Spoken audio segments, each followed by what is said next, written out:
मनोज जरांगेंच्या पदयात्रेचा 6वा दिवस. जरांगेंची समजूत काढण्याचे सरकारकडून प्रयत्न सुरू. मात्र जरांगे पाटील आंदोलनावर ठाम. सरकारचं शिष्टमंडळ मनोज जरांगेंच्या भेटीला. मनोज जरांगेंची समजूत काढण्यासाठी सरकारचे प्रयत्न.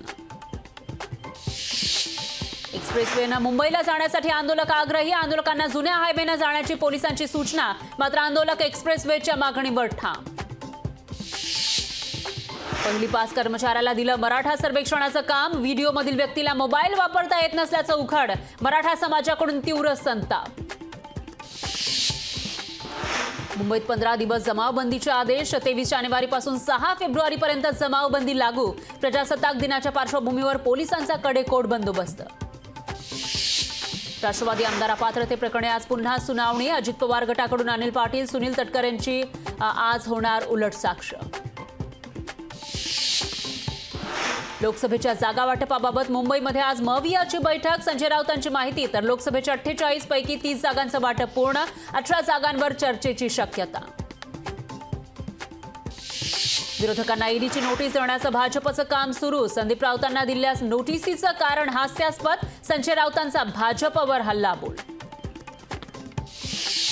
विठ्ठल सहकारी साखर कारखान्याचे चेअरमॅन अभिजित पाटलांसह संचालक मंडळावर गुन्हा दाखल. राज्य सहकारी बँकेचे थकीत कर्ज असल्यानं गुन्हा दाखल. कथित बॉडी बॅग घोटाळा प्रकरणी किशोरी पेडणेकरांची आज पुन्हा ईडी चौकशी. मात्र किशोरी पेडणेकर चौकशीला जाणार नसल्याची माहिती. रोहित पवारांची ईडीकडून 11 तास चौकशी. 1 तारखेला रोहित पवारांची पुन्हा होणार चौकशी. आपली लढाई सुरूच राहणार, झुकायचं नाही. चौकशीनंतर रोहित पवारांची प्रतिक्रिया. राहुल गांधींच्या न्याय यात्रेचा आज 12वा दिवस. न्याय यात्रा आज पश्चिम बंगालमध्ये पोहोचणार. अमोल कोल्हेंच्या मतदारसंघात आज अजित पवारांचा दौरा. विविध कार्यक्रमांना अजित पवार लावणार हजेरी. अजित पवार शेतकरी मेळाव्याला राहणार उपस्थित. लोकशाही मराठीच्या बंदीविरोधातील याचिकेवर आज दिल्ली हायकोर्टात सुनावणी. केंद्रीय माहिती आणि प्रसारण मंत्रालयानं लोकशाही मराठी चॅनलवर 30 दिवसांची आणली होती बंदी. मुंबईत थंडीचा कडाका वाढण्याची शक्यता. मुंबईचा पारा 10 अंश सेल्सिअसपर्यंत घसरण्याचा अंदाज. नागरिकांना काळजी घेण्याचं आवाहन. मराठा आंदोलकांचा आज नवी मुंबईत मुक्काम. आंदोलकांची एपीएमसी मधील 5 मार्केटमध्ये राहण्याची सोय. नवी मुंबई एपीएमसी मार्केट 1 दिवस बंद. मराठा सर्वेक्षणात टाळाटाळ केल्यास निलंबन. छत्रपती संभाजीनगर पालिकेचा शिक्षकांना इशारा. सर्वेक्षणाला दांडी मारल्यास होणार कारवाई.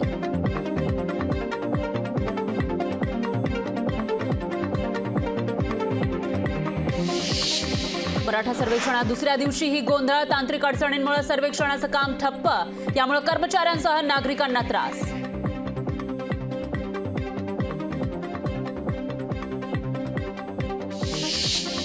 जुन्या मुंबई पुणे महामार्गावर आज वाहतूक बंद. वाहतूक एक्सप्रेसवेवरून वळवणार. मराठा मोर्चामुळे निर्णय.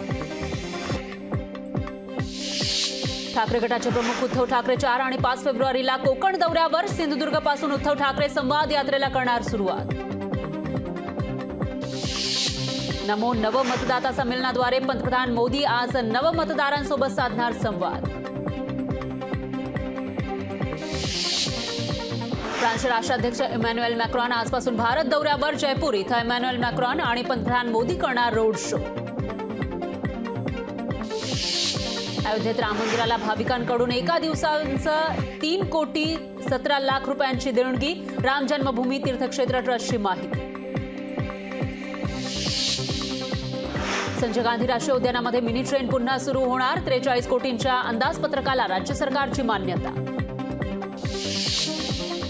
सीएसएमटी इथल्या 86 झाडांची लवकरच कत्तल. फलाट क्रमांक 18च्या परिसरामध्ये पुनर्विकास कामांमुळे झाडांची कत्तल. मुंबई महापालिका वृक्ष प्राधिकरणाची रेल्वेला नोटीस. मेरी कोमनं बॉक्सिंगमधून घेतली निवृत्ती. मेरी कोमनं 6 वेळा पटकावलं विश्व विजेतेपद. वयोमर्यादेमुळे निवृत्ती घेतली. मांसाहारी आणि शाकाहारी विद्यार्थ्यांच्या ओळखपत्रावर लाल आणि हिरव्या रंगाचा ठपका. शालेय शिक्षण विभागाचा निर्णय. या निर्णयानं वाद होण्याची शक्यता. फेक न्यूजचा निवडणुकांच्या पार्श्वभूमीवर सर्वाधिक धोका भारताला. ग्लोबल रिस्क अहवालाची माहिती. कुख्यात गुंड गजा मारणेनं घेतली पार्थ पवारांची भेट. निवडणुकीच्या तोंडावर पार्थ पवारांची सपत्नीक भेट घेतल्यानं चर्चेला उधाण. लोकशाही मराठी. ऐका, पहा, जागरूक रहा.